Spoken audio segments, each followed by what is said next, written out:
Friend, Radhe Radhe, हर हर महादेव, जय माता दी। Friend, आज हम लोग लेके आए हैं एक पतन कौन गाड़ी गीत या टक कहावत आती था हमका ना पता गाड़ी गीत जो गई हैं आप लोग समझ लीजिए हैं। गाड़ी गीत है एकदम को ही का गाई बुका गाई कैसे समझी गावा। अरे लिखी तू कौन है फगुनमा बाबा मांग गवनवा। अरे बा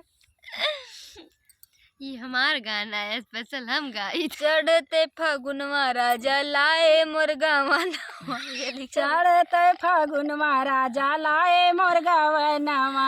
चढ़ते फगुनवा राजा चढ़ते फगुनवा राजा लाए मोर गवनवा।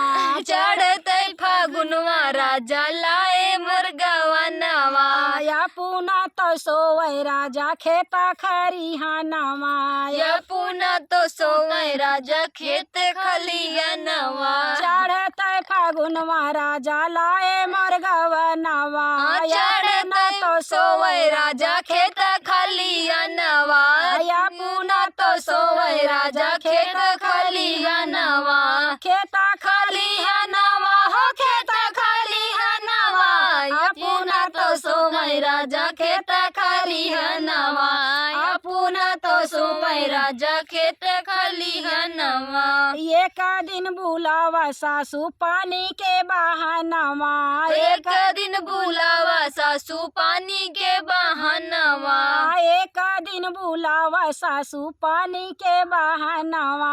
एक दिन बुलावा सासू पानी के बहानवा। दाहिने हाथे कालर पकड़ो बाए हाथे कनवा। खींची खींची चाटा मरबै सासू के समनवा। खींची खींची चाटा मरबै सासू के समनवा। दाहिने हाथे कालर पकड़ो बाए हाथे कनवा। खींची खींची चाटा मरबै सासू के समनवा। खींची खींची चाटा मरबै सासू के समनवा। खींची खींची चाटा मरबै सासू के समनवा। हे सासू के समनवा हो सासू के समनवा। खींची खींची चाटा मरबै सासू के समनवा। खींची खींची चाटा मरबै सासू के समनवा। चढ़ते फगुना राजा लाए मोर गवनवा। आपुना तो सोवै राजा खेता खरिहानवा। चढ़ते फगुनवा राजा लाए मोर गवनवा। या पुना तो सोवै राजा खेत खलिहानवा।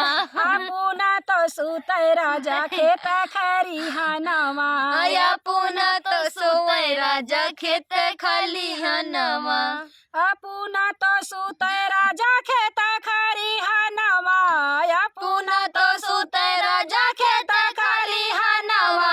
चढ़ते फगुनवा राजा लाए मोर गवनवा।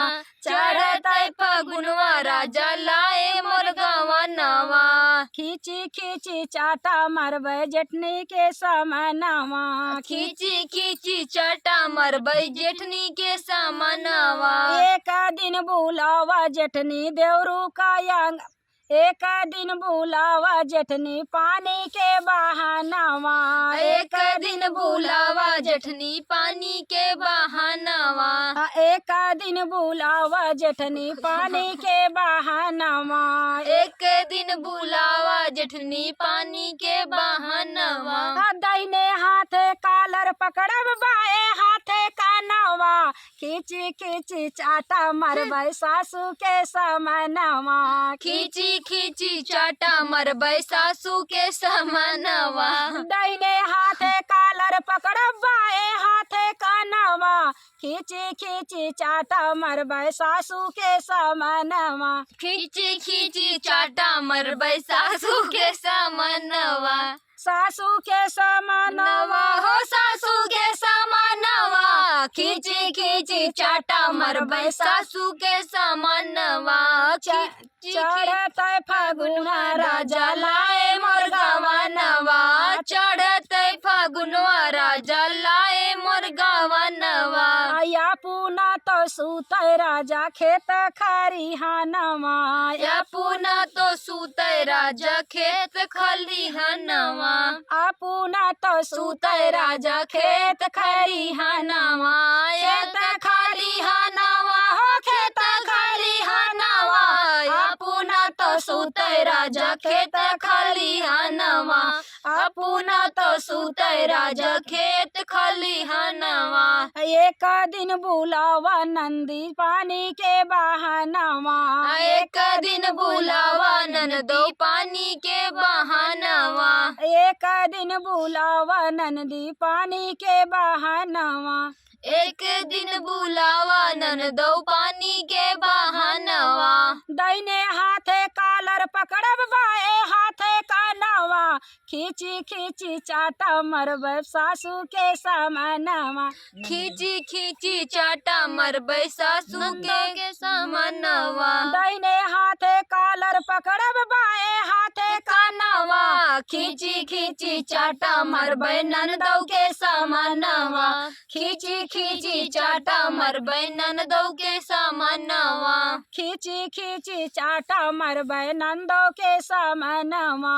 खींची खींची चाटा मरबै ननदौ के समानवा ए ननदो के समानवा हो ननदौ के समानवा खींची खींची चाटा मरबै ननदौ के समानवा खींची खींची चाटा मरबै ननदौ के समानवा चढ़तै फागुन राजा लाए मोर गवनवा चढ़तै फागुनवा राजा लाए मोर गवनवा खेपुना तो सुतै राजा खेत खरिहानवा पुना तो सुतै राजा खेत खलिहानवा खेत खलिहानवा हो खेत खलिहानवा अपुना तो सुतै राजा खेत खलिहानवा अपुना तो सुतै राजा खेत खलिहानवा। फ्रेंड, आप सबको गाना अच्छा लगे तो कमेंट करके बताना। फिर मिलेंगे नेक्स्ट वीडियो में, तब तक के लिए टाटा।